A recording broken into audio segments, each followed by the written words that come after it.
The night was draped in darkness, the moon obscured by heavy clouds that threatened rain. I gripped the steering wheel of my old sedan, my knuckles turning white as I navigated the desolate highway. The road stretched out before me, a narrow ribbon of asphalt cutting through a dense forest.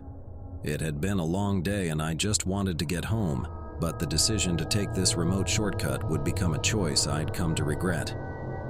My car's headlights struggled to pierce the inky blackness, the rain-slicked road reflecting their feeble glow.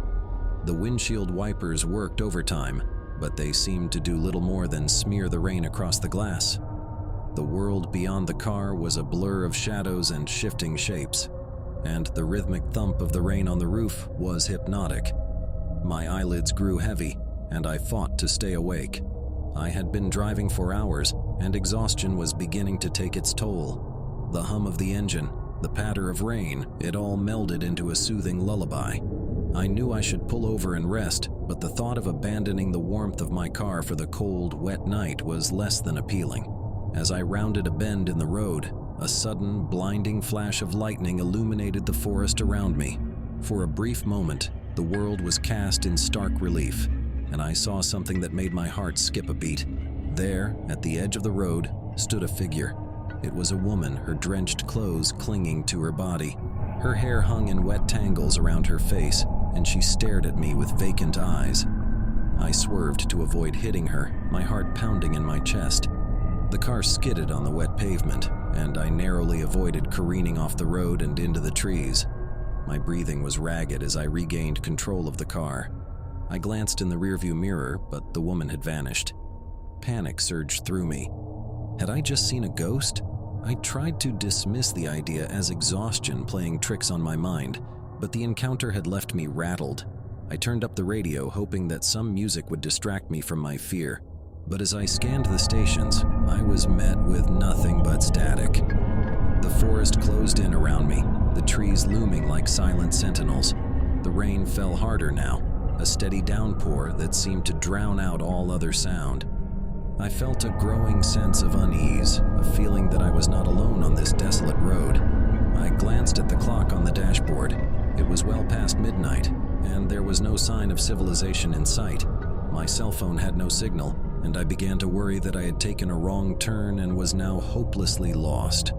Just when I was about to turn the car around and retrace my steps, I saw it, a faint glimmer of light up ahead. It was the glow of a single street lamp, a lone beacon in the darkness. Relief washed over me as I approached it, thinking that I had finally found my way out of this nightmarish forest. But as I drew closer, I realized that something was terribly wrong. The street lamp stood in the middle of the road, its base obscured by fog. It cast a sickly, yellow light that seemed to pulsate with an unnatural rhythm. I hit the brakes, bringing the car to a stop just short of the eerie light. I peered out the window, trying to make sense of the strange phenomenon. That's when I saw them. Figures, hunched and twisted, shambling toward the light like moths to a flame. Their movements were erratic, their limbs contorted at unnatural angles, and their eyes glowed with an eerie, malevolent light. A wave of terror washed over me as I realized that these were not people. They were something else, something otherworldly. I watched in horror as they drew closer to the light, their mouths moving in silent, twisted screams. Without thinking, I threw the car into reverse and slammed on the gas, my tires squealing as I backed away from the nightmarish scene. I could still see the glow of the street lamp in my rearview mirror, casting its eerie light on the grotesque figures that surrounded it. I drove in reverse for what felt like an eternity, my heart pounding in my chest. Finally, I reached a point where I felt safe enough to turn the car around and speed away from the nightmarish street lamp and its grotesque congregation. As I put distance between myself and the horrifying sight, the rain began to let up, and the forest gradually gave way to open road. I didn't stop until I reached a small town where I pulled into a gas station and parked the car. My hands were still trembling as I got out of the car, my heart still racing from the encounter. I tried to explain what I had seen to the gas station attendant, but my words came out in a jumble of fear and confusion. He just nodded sympathetically as if he had heard similar stories before. I never did figure out what had happened on that remote stretch of road, and I didn't want to. All I knew was that I had narrowly escaped something inexplicable and terrifying. From that night on, I avoided driving.